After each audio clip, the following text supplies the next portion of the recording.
Get ready for one more sale, inspiring you with ideas through powerful and engaging interviews with top performers of their field. Now, join us as we discuss techniques and strategies of the coolest and most successful people on the planet.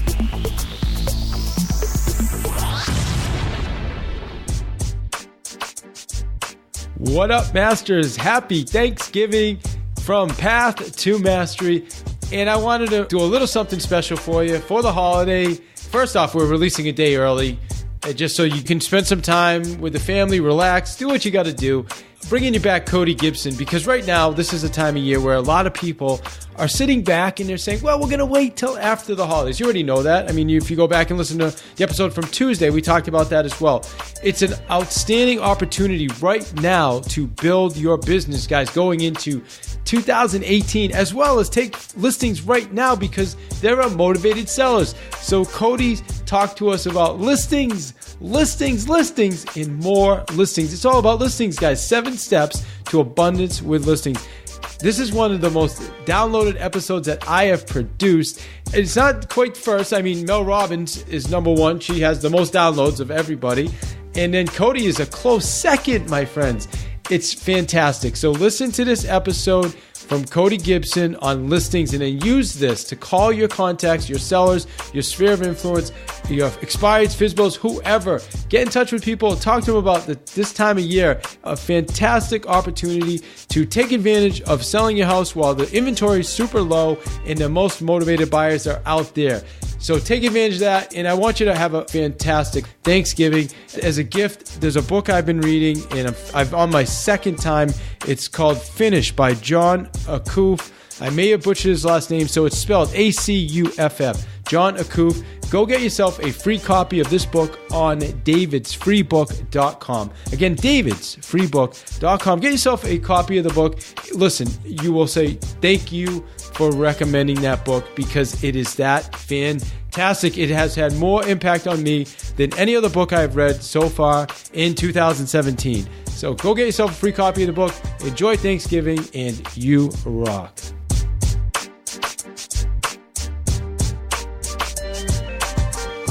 Today, guys, we have the special treat of being with Cody Gibson. Cody is an owner, a CEO in the Portland area.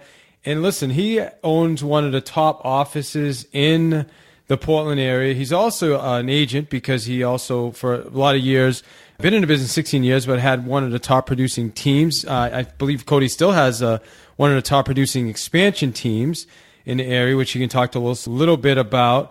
Cody's also a sought-after speaker. He's a build coach.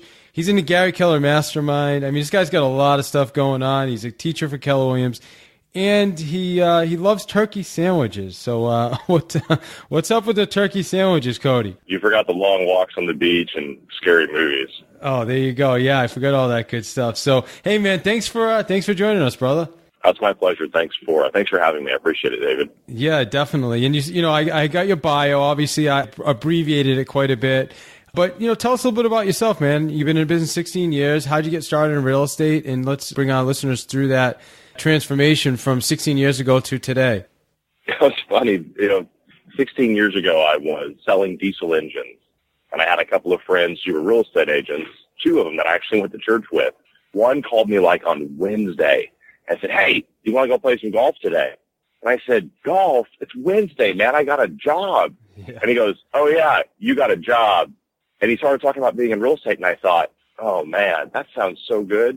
And I literally thought if these 2 guys, and they both kind of told me, over the course of a few months about how much money they were making, and they lied. I thought, man, if these 2 guys could make that kind of money, I'm going to kill it in real estate.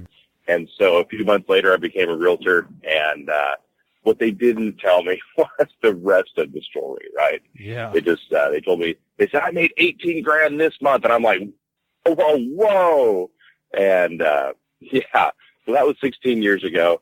Since then, I was an agent in Alaska, launched a brokerage franchise in Alaska, a KW office, and was the team leader for 5 years, and then came down to the Portland area and launched a team in Portland in 2010, between Thanksgiving and Christmas of 2010. And I said, listen, I really want to go back and dig into this MREA business, and I've been teaching it, and I want to go do it. I'm going to open this group, and I'm going to sell 100 homes its first year, but I'm not going to meet any buyers or sellers. I'm not going to go on any appointments. I'm going to start it from, arguably level 6, if not level 7. Mm. And we did. We did that year. We sold 104 homes. That was 2011. And then we started expanding in 2012, and we were real slow, one city a year for a couple of years. Today, we're in 43 offices. So we are by far the widest, most geographic locations expansion group in the country. And so that kind of, in a matter of a minute or two, kind of brings you up to, what's happening today. I still travel and teach. I teach about 110 days a year, digging what I do, enjoying this industry.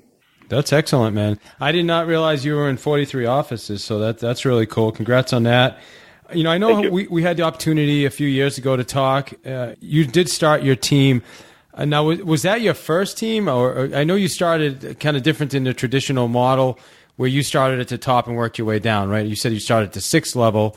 I remember we had that conversation about you hiring a CEO right out of the gate, right? Somebody to run your team. I hired a director of operations. I filled the role of CEO. I hired a director of ops. When I did that, I had a couple of things I knew that I wouldn't do. And I'm more concerned about a not to-do list than a to-do list. And so for me, a not to-do was I was not going to, go to people's homes and list their home. I was not going to work with buyers. The other piece, too, though, was that I was not going to cherry pick. What that meant to me was as a mega, the easy deals that I was able to either find or create or, quite frankly, buy, the leads for, I could hand them all off to the team, the buyer's agents and listing specialists. I wasn't worried about, as a mega, I got to do 2 or 3 a month on my own or 5 a month on my own, and then everything else. I just, from day one, this guy's name is Bob. Bob's ready to buy a house today, right now. Go show a home to Bob. I didn't try to keep any of those. I don't think that's wrong, and it is a path to money. It's just not what I wanted. Yeah. So I was willing to take a slower road. Yeah, that's what I was going to ask you. It's like, when did it occur to you, or maybe even a better question is why, or maybe I don't know if why is the right answer, but like what made you decide, okay, I don't want to work with any buyers or go on listing appointments anymore? I wanted to do something different. Like in 08, 09, Gary let me hang out in some of the top agents, his private mastermind group. I was a team leader, and I had recruited a bunch of mega agents, and so that was how I, talked him into letting me sit in the room, was to learn. And he said, all right, you can be here, but you can't talk. Sit in the corner, don't ask questions, and don't talk. But you can be here and listen. And for a couple of years, I got to sit there and listen.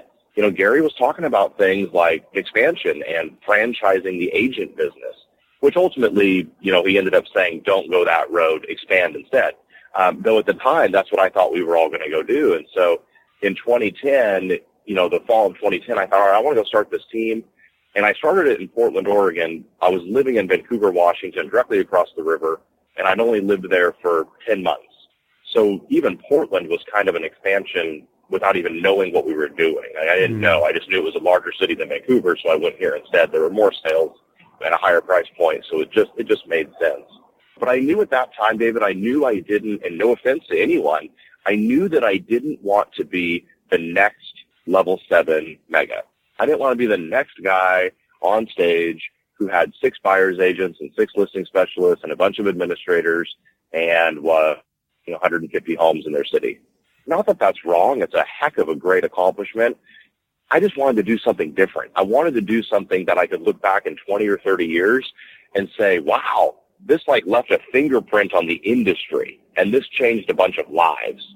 This was massive. And, at the MREA level, I thought, all right, I could have a couple of people around me who make extraordinary money, but just a couple.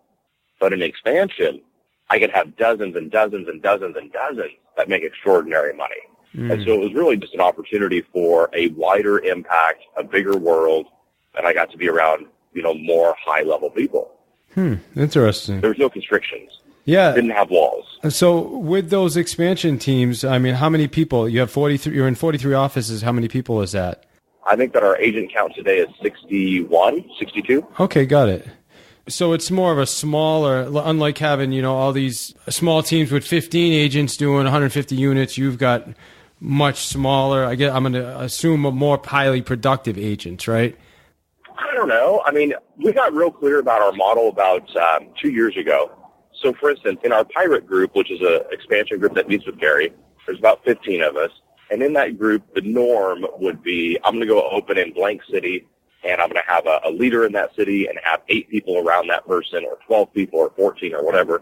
I don't think that's wrong. I really don't. At the same time, I did want to do it differently, even if it was just for, even if it was just for a scientific reason of, okay, well, let's go do it this way. Let's see what happens. And so we got really clear that we look at United Home Group like a platform, and we say, all right, we could have 2 to 4 agents in every market center working our platform, working our leads, working our lead distribution, working their own leads within our structure, using our administration, using our back-end systems and our technologies.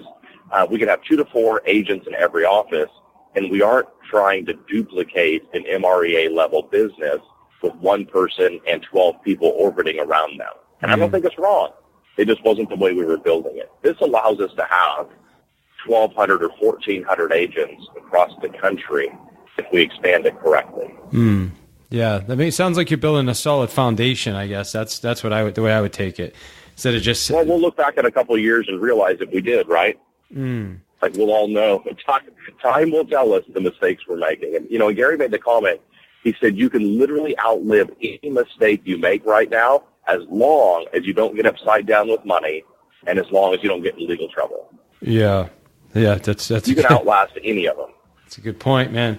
I want to shift gears, though. I know what I reached out to you about for this conversation was really, I saw you at Family Reunion. You did a session called 7 Steps to Abundant Listings.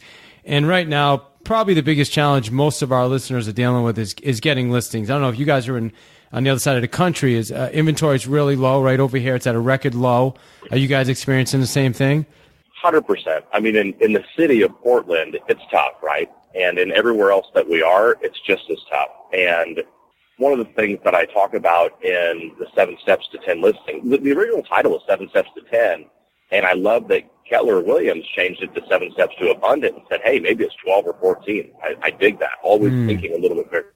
Though I think some of it lies within our own dialogue. So I was talking with an agent the other day who called me about 7 Steps to 10 listings and said, hey, I want to get 10 listings too. And I said, well, you probably won't. I said, what? I said, you probably won't, because you're talking about it as if you're going to get them. I said, you don't get listings. You sign listings, you take listings, you ink listings, you close, you do all those things. You've never stage at reunion say, hey, last year I got 200 listings. Nope.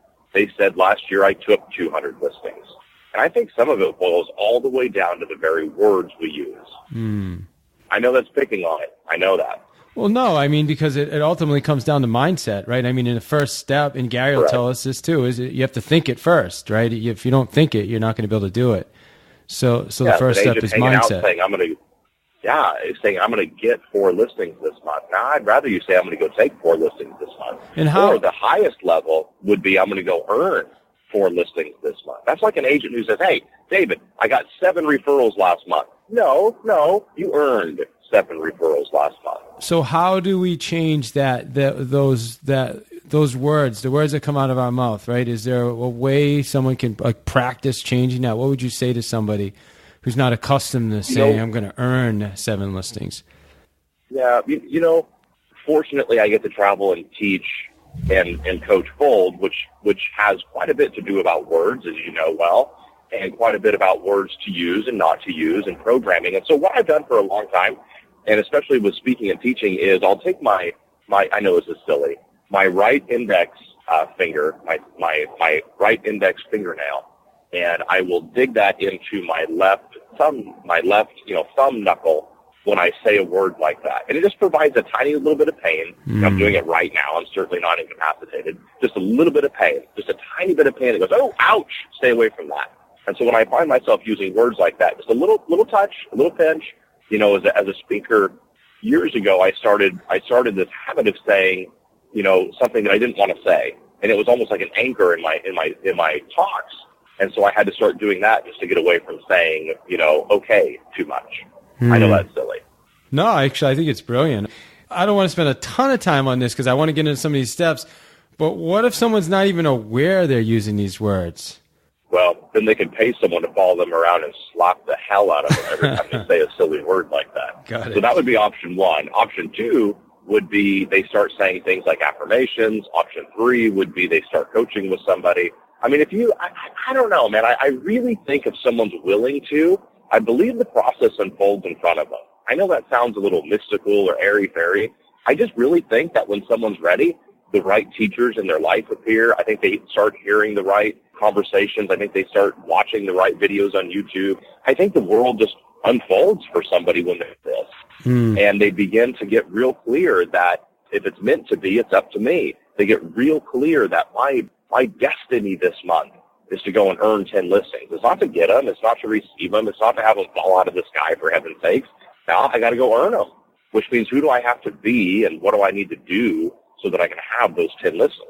And if I focus on that, I'll get it. And I can help a lot of people. So what's the first thing our listeners should be doing now in order to start earning these 10 listings beyond changing our thinking? Yeah, I think the first big piece, the first pivotal piece is I got to make peace with the fact that I got to lead generate every day until I have an appointment. I have to make contacts. Now, that could be phone calls, that could be emails, that could be knocking on someone's door. I don't really care. It doesn't matter. I have my preferences, though every way works and no way doesn't. I can do anything. I can't do everything.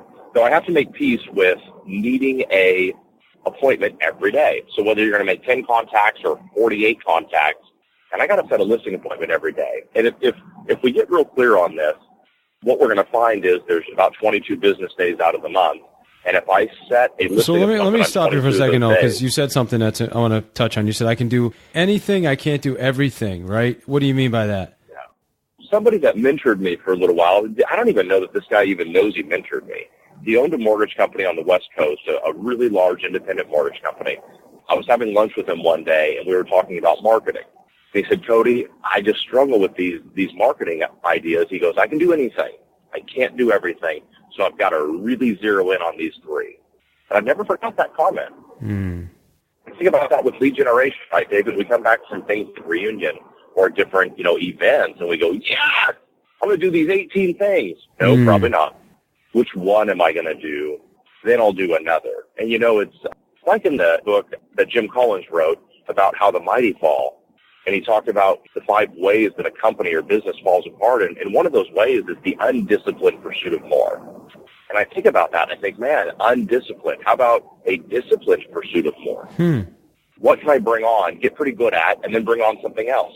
I don't need to wait for mastery because I'm not sure I'll ever reach mastery. So I do need to reach stabilization. Yeah. And if I don't reach stabilization, at least momentum. Like, all right, it's working. Let's bring on another idea. All right, it's working. Let's bring on another idea. Oh, by the way, who do I need to have in my world, or who do we need to have in our expansion company to make this other idea work? Everything works. Everything works. All right. So first step, Cody, we're going to make sure we're lead generating every day. And you're saying until we get an appointment. So it's not like make 20 contacts. Now, if you can make 20 and set an appointment, then awesome for you. If you have a good enough lead generation platform and a good enough database and enough widgets and enough ideas to make 4 contacts and make an appointment, then great, cool for you. Make 4 and call it done. But if it takes you 31, then you got to make 31. You got to make peace with having 1 listing appointment a month, which would give you about 20 or 22 for that's how many business days. And if you're anything like me, then some people cancel, they decide not to meet, they stand you up, something happens, whatever. That's going to give you about 15 appointments or 16 appointments for the month. Or after you set those appointments, you go back and you pre-qualify them before you go out to their home to make sure you're not wasting their time. And you realize, we don't need to meet right now. We can meet in 3 months. So you're going to end up with about 14 or 15, maybe 16 face-to-face appointments. There's enough in there that even if you're not amazing, you're going to start listing 8 or 10 or 12 homes a month. And I think we overlook it. We make it more complicated because there's a piece of our brain that wants it to be complicated. Because the more complicated it is, the easier it is to tell ourselves, well, Cody, that's why I'm not doing it, because it's so difficult. So it's almost like we trump this story up in our own mind that it's harder than it needs to be. There's not an agent listening to this podcast anywhere who doesn't have the ability to set one appointment today? Is it a great appointment? Who cares? I have the ability to set an appointment. There's one sitting on my desk if I actually care to look for it.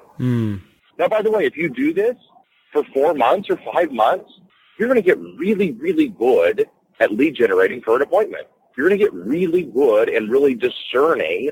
And in the beginning, you might go on some that you don't need to be on. That's okay. That's all right. I'm not after perfection. I'm after improvement. And in the path of improvement, perfection finds itself. All right. So an appointment a day, we get that. You know, I'm sure for some of us listeners are like, I don't know how I could possibly do that, right? So where do we start? Like, is it, we're calling our database, we're calling FSBOs, expireds. Where do we find these appointments?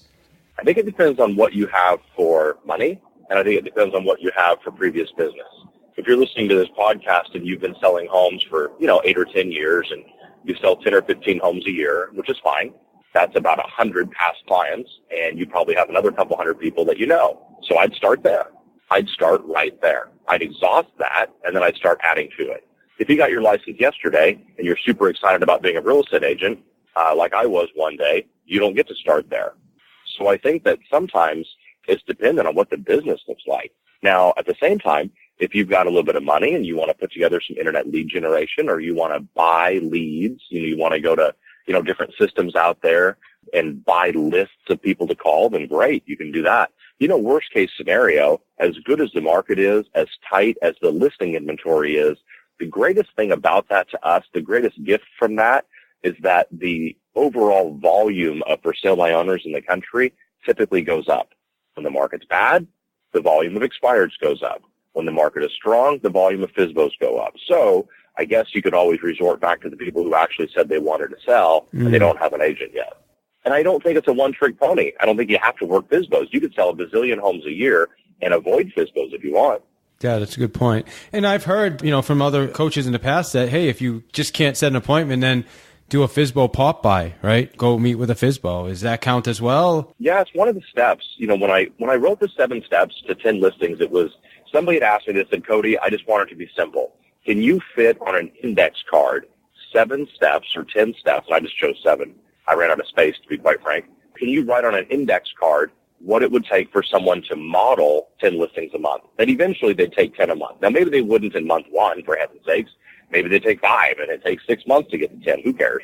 And one of those steps is to visit a for sale by owner or expired every day.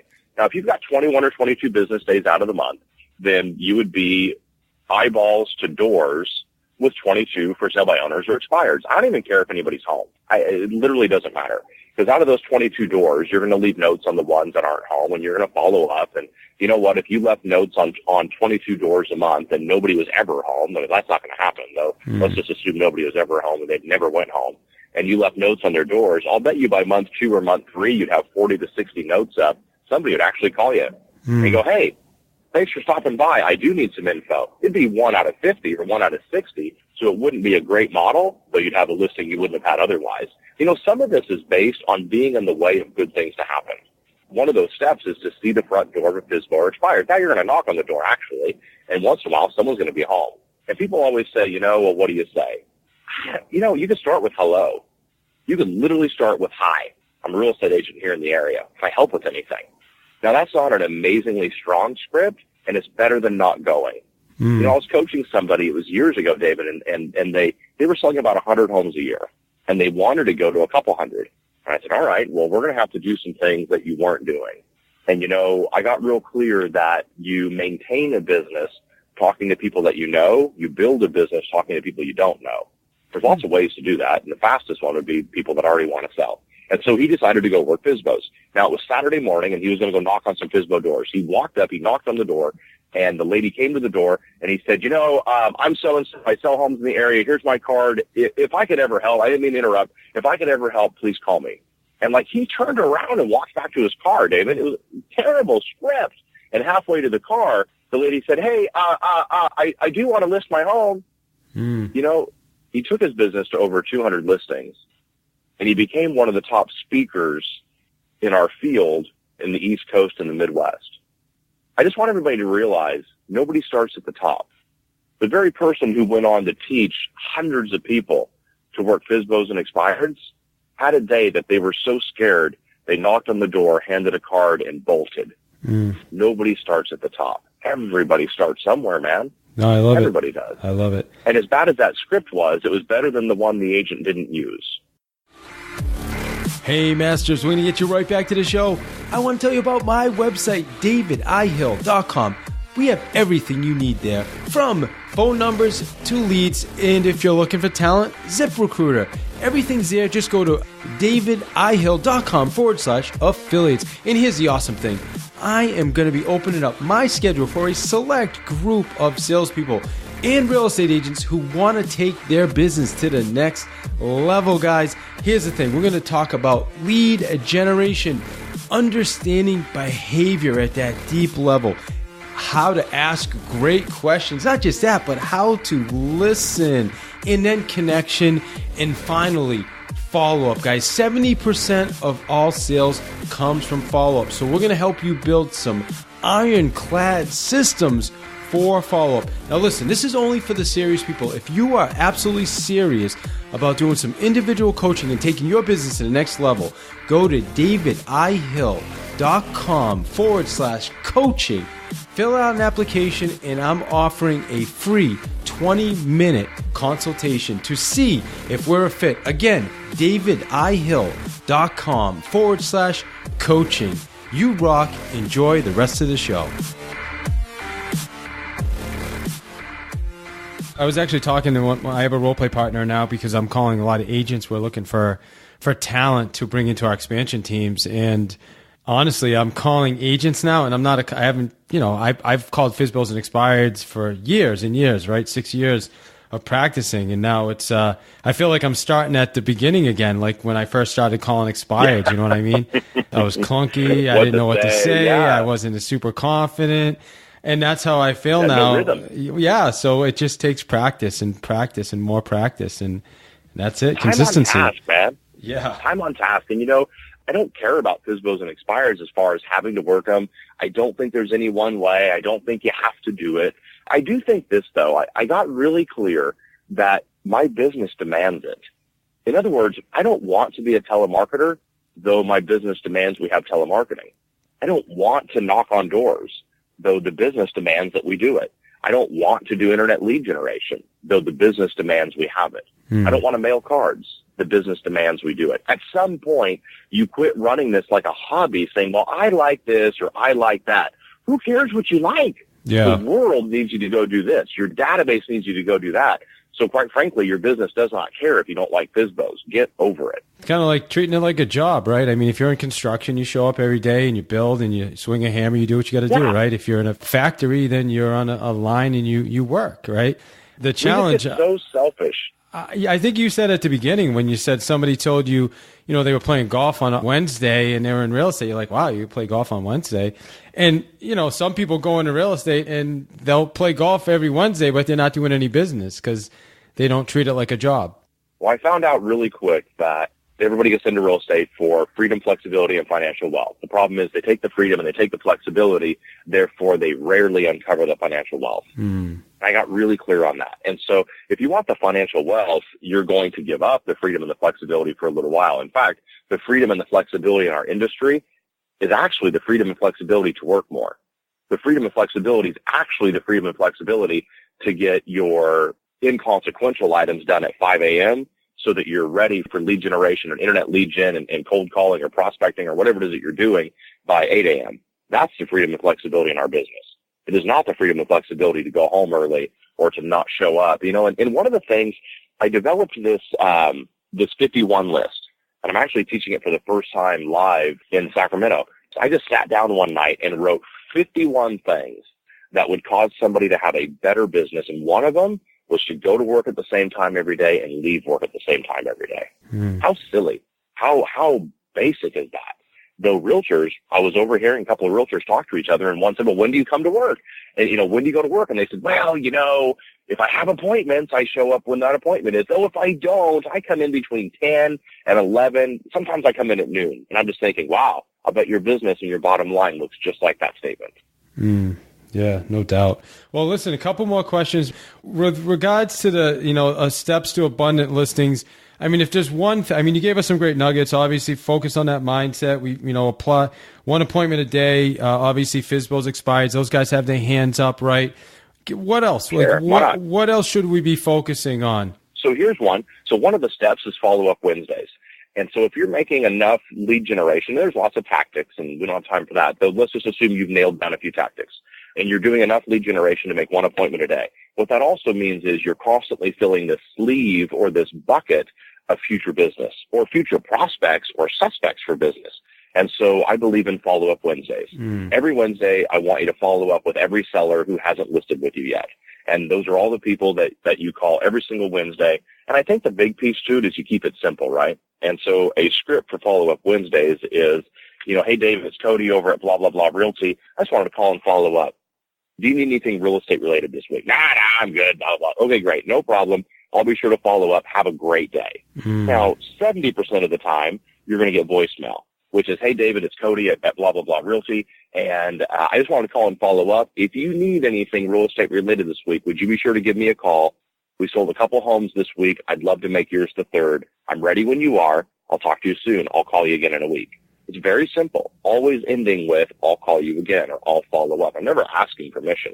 Because here's the reality, David. You know this. You've been a great prospector. Your first couple contacts, you probably use your greatest script, then your second greatest script, and then your third greatest script that sometimes works when number one and number two don't. When in reality, what you're actually doing is you're looking for motivation. Well, at that point, what do you say next? I don't think you need to say anything. I just think you need to follow up. Yeah. This is a game of follow-up, and everybody knows that, right? Like lead generation can get you a sale, lead follow-up can get you a business. Those are two very different things, and both are probably important, though one is vital. And if you called every week and followed up, where I really got it was one of our top listers in our hub, who on a bad month will list 3 to 5 homes, and a good month 8 or 10. He was showing me in we use Sync, Commissions Inc. He was showing me in Commissions Inc. his notes. It was called, talked to the prospect. It was a FSBO. Week 2, left message. Week 3, David, 15 weeks in a row. On week 16, the lady calls him and says, I'm so sorry I've blown you off for a few months. Would you come list my home? And all he did every week was call on Wednesday with that silly script. Yeah. Quit making it harder than it needs to be. So that's follow-up Wednesdays. And and what happens is this, the more you do this, the bigger you're going to build that pipeline of follow-up. Maybe your follow-up takes you 10 minutes this Wednesday. Well, if you do this for 6 months, there's going to come a Wednesday where it's half a day.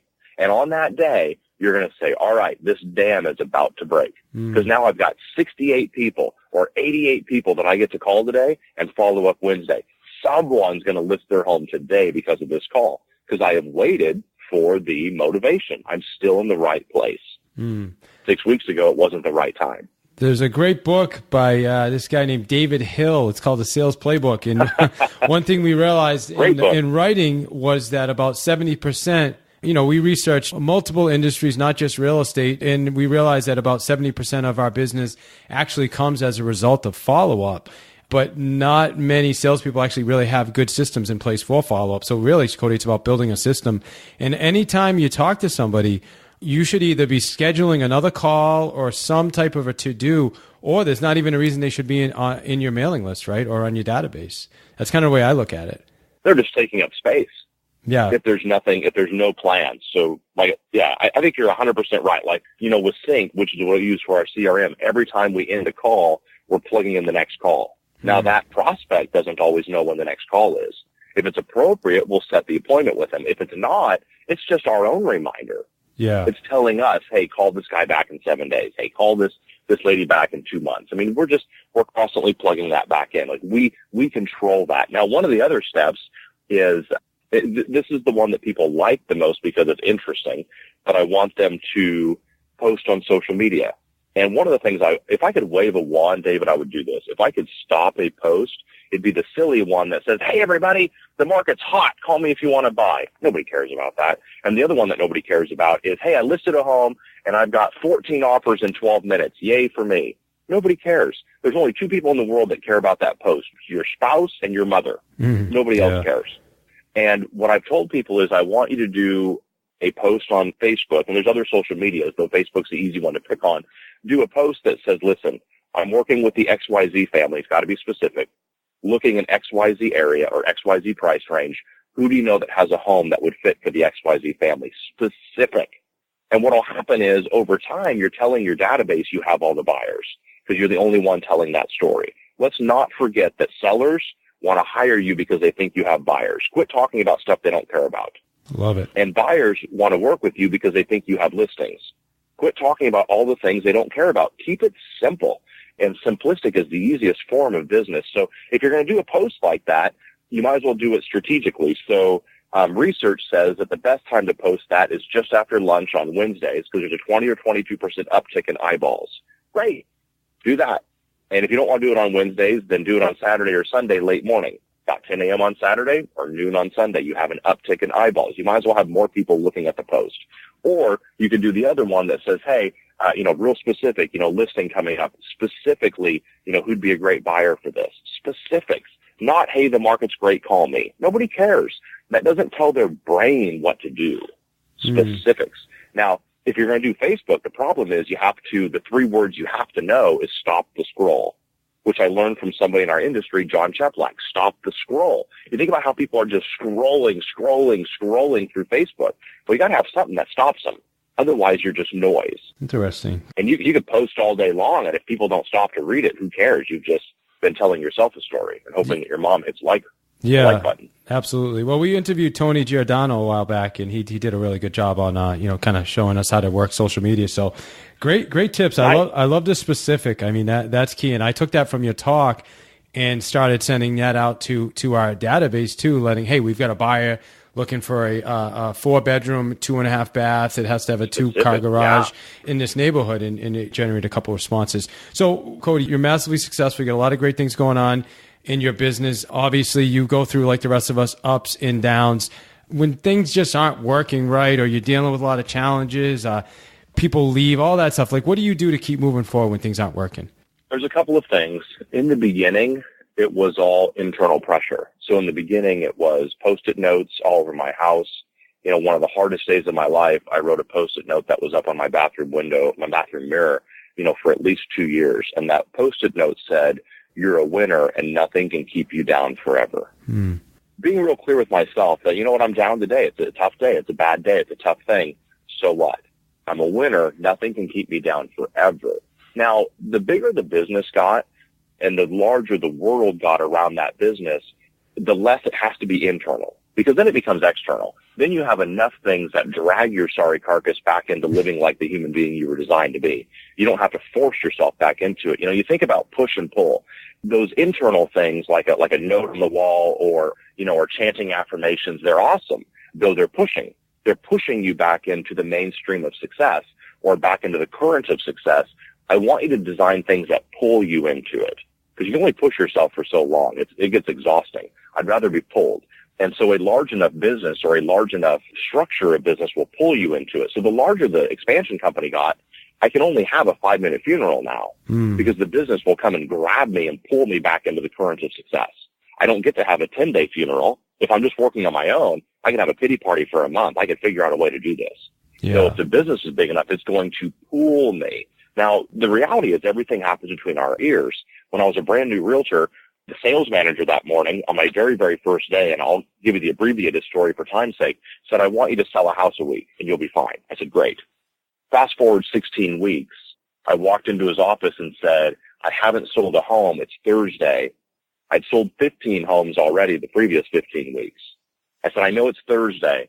I've got appointments all weekend long. I'm going to get my 16th sale. Just give me till Monday. David, I was a kid. I was 19. I thought he was going to fire me if I didn't sell a home that week, because he had said, I need you to sell a house a week. He said the worst thing he could say, he said, Cody, nobody sells a house a week forever. And it took me 4 months to sell the next home. And the only difference was what happened between my ears. I thought everybody sold a house a week, so I found a way because I thought one existed. As soon as he said no one sells a house every week forever, I thought there wasn't a way. Yeah, I love that. I love that message, man. It's kind of like I'm going back to golf. Years ago when I was a kid, I hardly ever played golf, and I was in this putting competition. This is a true story, man.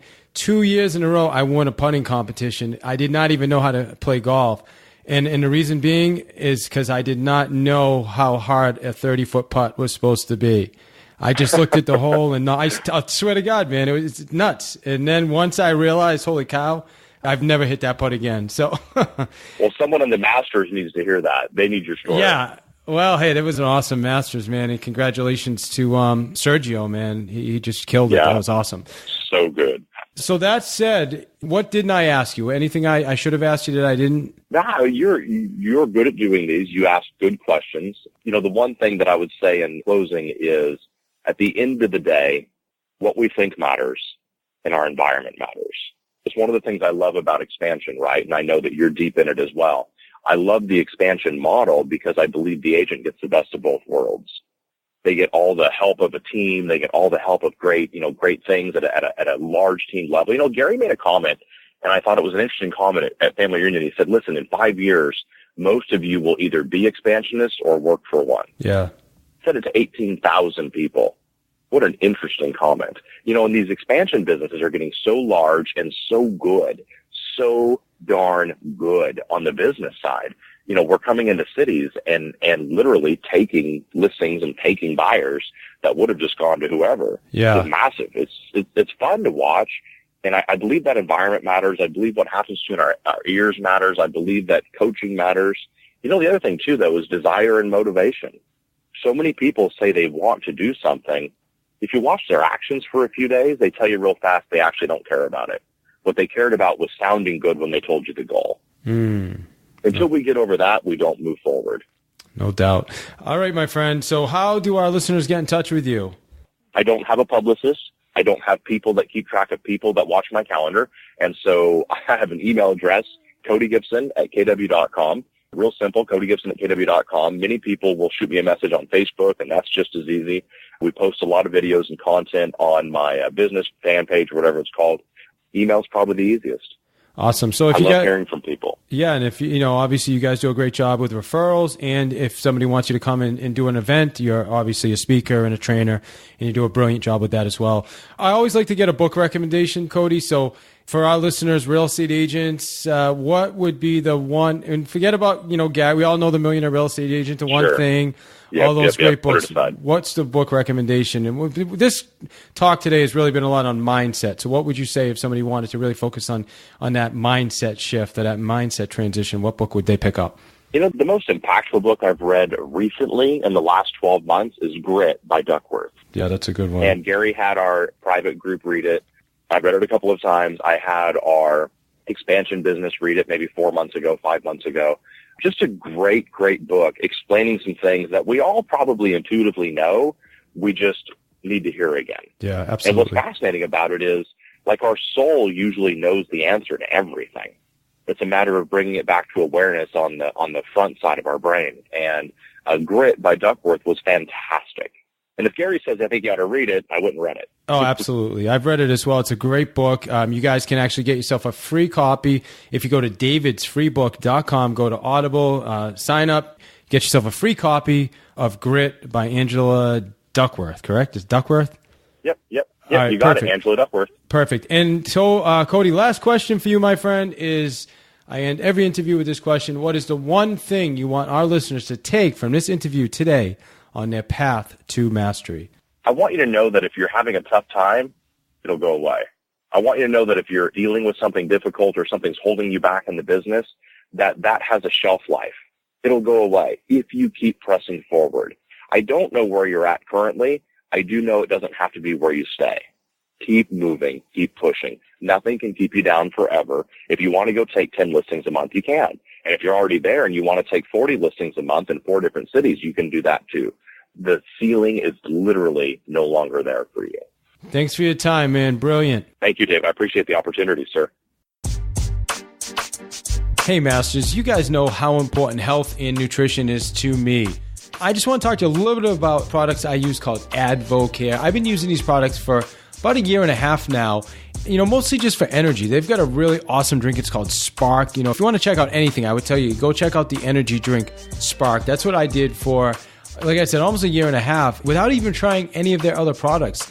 And then this past January, a bunch of us, January 4th, decided we were going to do the 24-day challenge, which is a 10-day cleanse and then 14 days of just really healthy eating, vitamins, meal replacement, just awesome 24 days just to kind of get yourself on track and get into some right habits. So Richie Ryan did it with us. Guys, he lost, today's February 5th. I think he's at 24 pounds lost since January 4th. Melissa at our office lost 6 pounds. Min at our office lost 5 pounds. Guys, I mean, listen, it's amazing. Regardless, if your goal is losing weight, my goal wasn't losing weight. I did the challenge just so I could experience it. And, I lost a few pounds, but now I put some weight back on because I started using some of the supplements and the protein powder and all the other stuff. So now I've gained about 3 pounds of muscle and just feel awesome. My energy's through the roof. So whether you're looking for energy or you're looking for just wellness, I mean, they've got some amazing green products that I love taking before I go to bed. Or if you're looking for performance, athletic products, we've got the athletic performance products. And then just active, if you're an active adult, maybe getting a little older in the age and you want to just keep everything working the right way and functioning. Listen, Gary Keller said it best. If you don't take care of your body, where are you going to live? And I just love that. So, hey, I just ask you to check out Advocare's products. I'm a distributor, so I'd love to help you, talk to you about your nutrition and health goals. You go to livelongersmarter.com, livelongersmarter.com. If you love what you heard on this episode and you're looking for more techniques, tools, strategies, and ideas, simply go to the SailsPlaybook.net and get yourself a copy of the Sails Playbook. You can also go directly to Amazon, type in the Sails Playbook, and buy your copy today.